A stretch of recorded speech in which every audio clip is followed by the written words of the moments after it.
Have you ever wondered what it feels like when the people you trust most in the world stab you in the back? I'm about to tell you exactly how it feels, and more importantly, what happens when they discover they messed with the wrong person. The gleaming skyscrapers of Manhattan have a way of making everything seem possible. Maybe that's why I believed in friendship more than contracts when Derek, Steve, and I started our real estate empire. We were three guys with big dreams, each bringing something unique to the table. I had the industry connections, Derek had the financial expertise, and Steve was our marketing genius. Together, we turned a small property management firm into a $50 million powerhouse in just 5 years. I remember the night we landed our first major development deal. We celebrated until dawn at that little jazz club in the village, making plans for the future, swearing we'd always have each other's backs. I can still hear Derek's words, "We're not just partners, we're brothers." Steve raised his glass to that, and I believed them both with every fiber of my being. That's what makes betrayal so devastating. It's not just about the money or the business. It's about the memories, the trust, the countless moments you shared thinking you were building something together. But I learned the hard way that while I was building a family, they were building a trap. It started with small things I dismissed, closed-door meetings I wasn't invited to, documents that needed my signature urgently, with barely any time to review them, casual mentions of deals I hadn't heard about before. I told myself I was being paranoid. After all, we were friends first, business partners second. That's exactly what they counted on. The day everything fell apart, I was supposed to meet with a potential investor. Instead, I found myself locked out of our office building, my access card deactivated. When I finally got upstairs using the guest entrance, our head of legal was waiting with a stack of papers. "I'm sorry, Mr. Harrison," she said, not quite meeting my eyes. "But you're no longer a partner in this firm." They had spent months laying the groundwork, forged signatures, backdated documents, carefully manipulated financial records. While I was focusing on our newest development project, they were systematically erasing my ownership stake. The legal documents looked flawless. According to the papers, I had gradually sold off my shares over the past year, receiving millions in compensation that I had never seen. When I burst into the conference room where they were having lunch, casual as any other day, their reactions told me everything. No surprise, no remorse, just cold calculation. "Come on, Mark," Derek said, leaning back in his chair. "Business is business. You were too focused on relationships when you should have been watching the paperwork." Steve didn't even try to hide his smirk. "You're a great guy, Mark. That's your problem. This isn't a friendship circle, it's Wall Street." I left that office feeling like I'd been hit by a truck. 10 years of friendship, countless shared successes, all the late nights and early mornings working together, it meant nothing to them. They had played me for a fool, using my trust as a weapon against me. But they made one crucial mistake: they thought my trusting nature made me weak. They were about to learn how wrong they were. That night, I didn't sleep. Instead, I started planning. Years of being the nice guy had given me something invaluable. People liked me, trusted me, confided in me. I had built relationships throughout the industry while Derek and Steve focused on the numbers. Now, those relationships would become my weapon. I started with Susan in accounting, who had always hinted at concerns about certain transactions.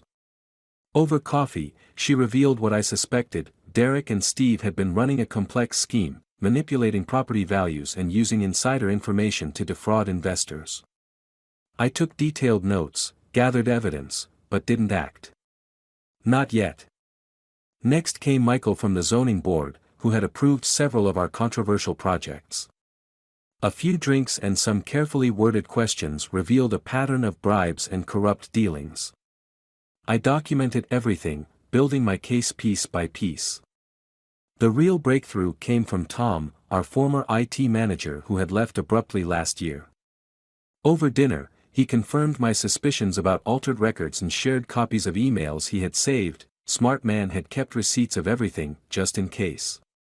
The picture was becoming clearer: and it was uglier than even I had imagined. But I didn't go to the authorities, not immediately. That would have been too quick, too merciful. Instead, I started playing their own game, but with a precision they never expected from their naive former partner. First, I approached their biggest investors with evidence of their fraudulent practices, but instead of exposing everything, I used the information to negotiate. One by one, I convinced key players to quietly withdraw their investments and partner with my new venture instead. The exodus was slow enough not to raise immediate alarms, but steady enough to start causing serious problems. Then I leaked selective information to industry journalists, nothing directly actionable, just enough to start whispers, raise questions, make potential partners hesitate. Their reputation, built on apparent success and ruthless efficiency, began to show cracks.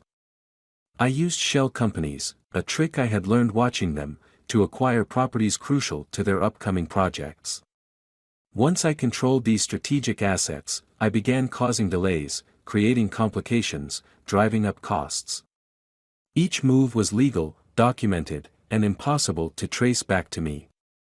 Their first real panic came when the State Board of Real Estate started an investigation based on anonymous tips.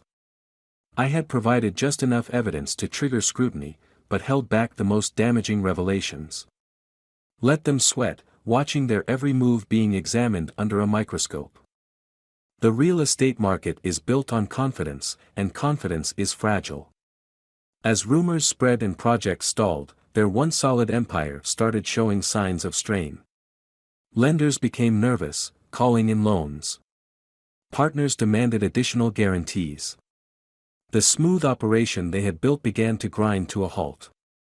I watched from a distance as they scrambled to maintain control.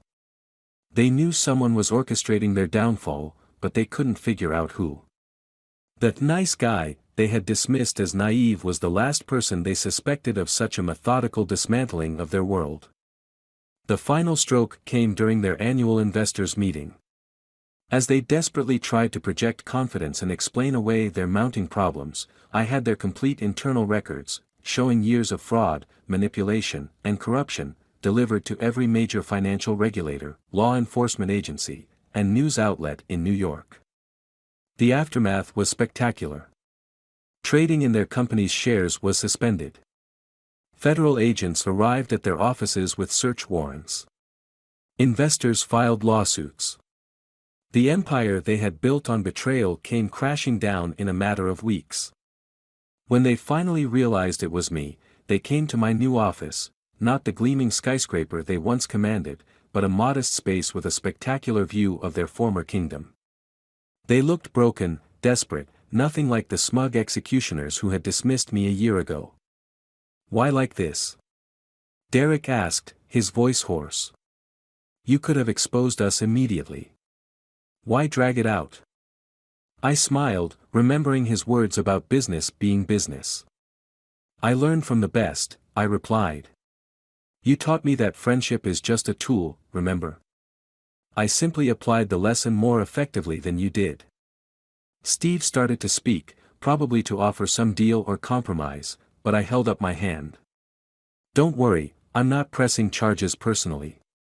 The FBI, SEC, and about a dozen other agencies will handle that part.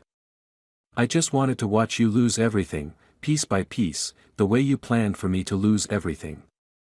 As security escorted them out, I felt no satisfaction, no joy in their destruction. What I felt was something more profound, a deep understanding that karma, when properly guided, can be devastatingly precise. Today, I run a successful real estate investment firm built on genuine partnerships and transparent dealings. The industry joke is that I'm too honest to be in this business, but my reputation for integrity attracts more serious investors than any sleight of hand ever could. Derek and Steve. Last I heard, they were facing federal charges and civil lawsuits that would keep them busy for years. Their wives left them, their friends abandoned them, and their assets were frozen. They learned the hard way that karma comes not just from the universe, but sometimes through the careful planning of someone you wronged. The view from my office still includes those gleaming Manhattan skyscrapers, but I see them differently now. They remind me not of limitless possibilities, but of the importance of building success on a solid foundation of truth and genuine relationships. People often ask if I regret not taking immediate legal action, if the elaborate revenge was worth the time and effort. I tell them that some lessons need to be taught slowly, carefully, and completely. In destroying their empire, I built something more valuable than wealth. I built a reputation for being someone who can't be betrayed without consequences. In the end, they were right about one thing: business is business. They just never realized that revenge, when properly executed, is the most profitable business of all. My story serves as both a warning and a lesson. A warning to those who mistake kindness for weakness, trust for naivety. And a lesson that true power doesn't come from betraying trust, but from understanding how to use trust, or its betrayal, to achieve justice. The real estate market in New York has changed since then. People are more careful about their partnerships, more diligent in their due diligence. Some say I made the industry more paranoid, but I prefer to think I made it more honest. Sometimes, the best way to prevent betrayal is to remind everyone of its potential cost. Do I trust people in business now? Yes, but differently. I trust them to act in their own self-interest, to be as good or as bad as their circumstances and character allow. And I trust myself to be prepared for either outcome. The jazz club where we celebrated our first deal closed last year. I bought the building, renovated it, and reopened it as a high-end restaurant. The private dining room has a single photo on the wall, 3 young men raising their glasses in celebration, full of dreams and trust. It serves as a reminder to everyone who dines there: success built on betrayal is just failure in disguise. They say living well is the best revenge. I disagree. The best revenge is living well while ensuring those who wronged you lose everything they valued. It's not about being bitter, it's about being better, at business, at strategy, and yes, even at revenge. As I write this from my office, watching the sunset paint the city skyline in shades of gold and purple, I can't help but smile at the irony. Derek and Steve thought they were teaching me a lesson about the harsh realities of business. Instead, they taught me something far more valuable: how to turn betrayal into an art form, and revenge into a masterpiece. The next generation of real estate moguls in New York now includes a chapter about my story in their unofficial education. Not because of how I was betrayed, but because of how I responded. In a world where handshake deals are considered naive and trust is seen as a weakness, I proved that integrity, patience, and strategic thinking are the deadliest weapons of all. Would I do it all again? In a heartbeat. Not for the satisfaction of revenge, but for the message it sent: in a world of sharks, sometimes the most dangerous predator is the one you thought was just another fish. So if you're reading this and considering betraying someone's trust for profit, remember, the nice ones, the trusting ones, the ones who believe in friendship and loyalty, they're not weak. They're just gathering evidence, building relationships, and waiting for the perfect moment to show you exactly how expensive betrayal can be. After all, in the concrete jungle of Manhattan, the most dangerous predator isn't the one who shows their teeth first, it's the one who smiles, waits, and strikes when you least expect it. Just ask Derek and Steve. Oh wait, you can't, they're not allowed visitors in federal prison.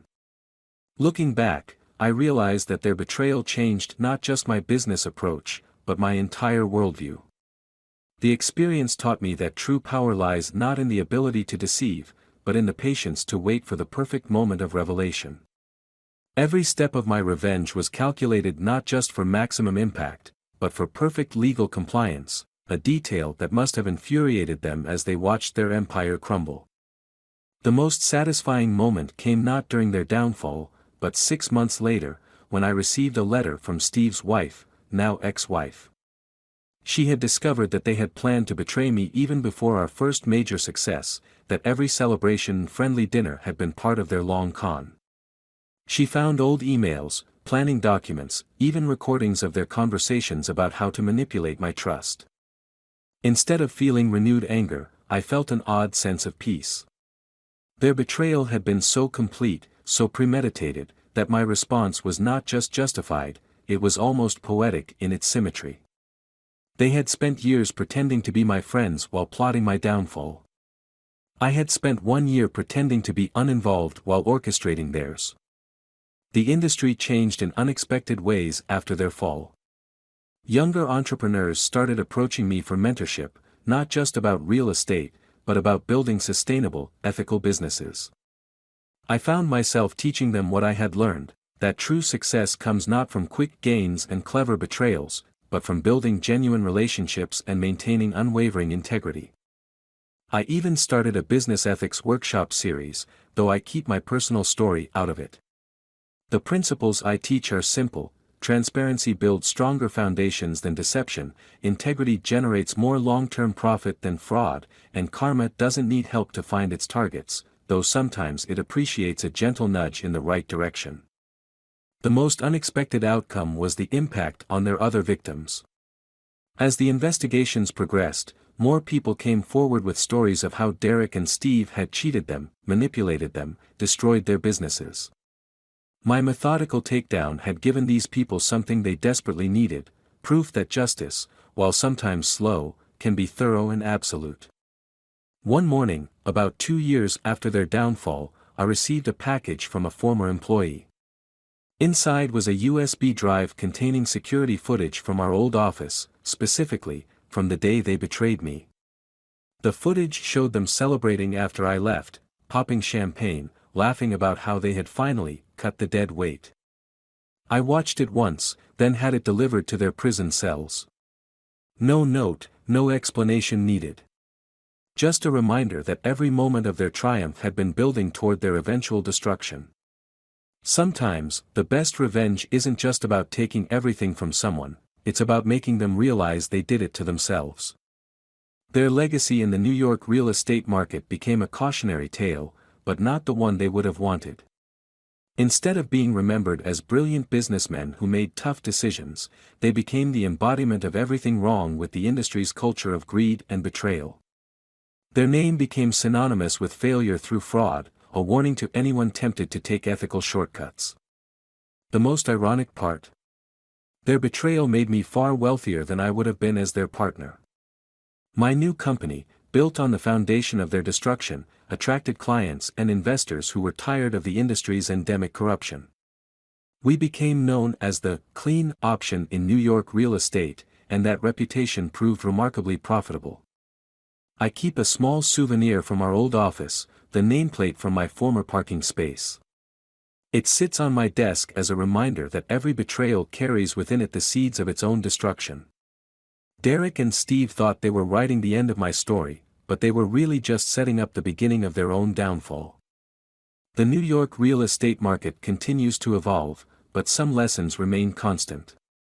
Success built on betrayal is like a skyscraper built on sand, impressive to look at, but fundamentally unstable. True success, the kind that lasts, comes from something stronger: integrity, patience, and the wisdom to know that revenge, when necessary, is best served not just cold, but with meticulous precision. As for me, I've moved on, though I keep tabs on their appeals process through legal channels. Their attempts to reduce their sentences have been as unsuccessful as their attempts to rebuild their reputations. Sometimes, late at night, I wonder if they ever realized the full scope of what they lost, not just their freedom and wealth, but their chance to be part of something genuinely meaningful. The jazz club I rebuilt has become one of the city's hottest spots, though few know its significance in my story. Sometimes I sit there late at night, listening to the music, and think about how life has a way of coming full circle. The last time they were in that building, they were celebrating their greatest betrayal. Now, every night, people celebrate life, success, and genuine friendships in the same space. There's a saying in Manhattan real estate: it's not what you know, it's who you know. Derek and Steve thought they knew me, knew my weaknesses, my trusting nature, my inability to play their game. They never realized that true strength lies not in the ability to betray, but in the power to turn betrayal itself into an instrument of justice. The sunset still paints the Manhattan skyline in brilliant colors, but I see it differently now. Each gleaming tower represents not just ambition and success, but the countless stories of trust, betrayal, and redemption that built this city. Some nights, I wonder if Derek and Steve can see the sunset from their prison cells. I hope they can. I hope it reminds them of everything they lost in their rush to betray the one person who would have given them everything freely. Would I change anything about how I handled their betrayal? Perhaps one thing: I would have kept better records of their downfall. Not for legal purposes, but to create a more detailed blueprint for others who find themselves in similar situations. After all, karma may be universal, but sometimes it needs a well-organized assist. The city moves on, new deals are made, new partnerships formed. But in the upper echelons of New York real estate, my story has become something of a legend, not because of the betrayal, but because of the response. It taught the industry an invaluable lesson: the most dangerous person in any room isn't the one with the most money or the most connections, but the one with the most patience and the longest memory. In the end, Derek and Steve taught me the most valuable lesson of my career: trust is like a mirror. Once broken, you can choose to leave it shattered or use the pieces to create something new and unexpected. I chose to create a masterpiece of justified vengeance, and in doing so, transformed their betrayal into my greatest triumph. The aftermath of their downfall continued to ripple through the industry in fascinating ways. Young brokers and developers started approaching deals differently, with more emphasis on documentation and transparent partnerships. The old guard, those who had built empires on handshake deals and betrayals, found themselves increasingly isolated in a changing market. What surprised me most was how many people had similar stories of betrayal, though few had the means or opportunity to achieve the kind of justice I had. Their stories began reaching me through various channels: emails, letters, quiet conversations at industry events. Each one reinforced my conviction that what I had done wasn't just personal revenge, but a necessary correction to a corrupt system. The federal investigation into Derek and Steve's activities unveiled a network of corruption that stretched far beyond our former company. Other firms were implicated, leading to a domino effect of revelations and resignations. The cleanup transformed the New York real estate market, making it more transparent and accountable than it had been in decades. I found myself in an unexpected position, not just as a successful developer, but as something of a reformer. The industry's younger generation saw in my story a blueprint for combining profitability with principles. My company's ethical stance, once mocked as naive, became a competitive advantage as investors increasingly demanded transparency and accountability. The most satisfying moment came 3 years after their conviction, when I received a letter from Derek's teenage son. He wrote to thank me, not for destroying his father, but for showing him that success doesn't require betrayal. He was studying business ethics in college and had used my company as a case study in sustainable business practices. That letter made me realize something profound: revenge, when executed properly, can be more than just punishment. It can be transformation. My response to their betrayal had not just destroyed their corrupt empire, it had helped create a new model for success in an industry desperately in need of change. Their lawyers still occasionally reach out with settlement offers, suggesting deals that might reduce their sentences in exchange for information about industry corruption. I forward these letters to the FBI without opening them. Some debts can't be negotiated away, and some lessons need to be learned in full. The jazz club continues to thrive, though I've added a small library above it, a collection of books and documents about business ethics and the true cost of betrayal. It's become a quiet sanctuary for young entrepreneurs seeking guidance, though few realize they're learning their lessons in the very space where one of the industry's most legendary acts of justice began. Looking back, I realize that Derek and Steve didn't just betray me, they betrayed themselves. In their rush to seize everything, they lost something irreplaceable: the chance to be part of a legacy built on trust rather than treachery. Their short-term victory became their long-term destruction, while my apparent defeat became the foundation of something far greater than they could have imagined. The Manhattan skyline tells a different story now, one of transformation and justice rather than just ambition and greed. Each gleaming tower stands as a testament not just to what we can build, but to how we choose to build it. The view from my office reminds me daily that true success isn't measured in dollars or deals, but in the impact we leave on the world around us. As for me, I've found peace in the knowledge that justice, when served with patience and precision, can change more than just individual lives, it can transform entire industries. Derek and Steve thought they were writing my ending, but they were actually just setting the stage for a much bigger story, the story of how one act of betrayal led to the rehabilitation of an entire industry's soul. Would I do it all again? Without hesitation.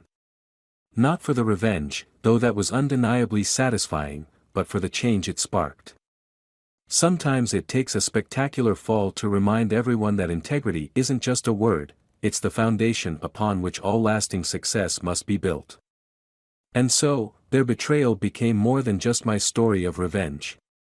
It became a catalyst for change, a warning to those who would abuse trust, and a beacon of hope for those who still believe that justice, though sometimes slow, is always worth waiting for.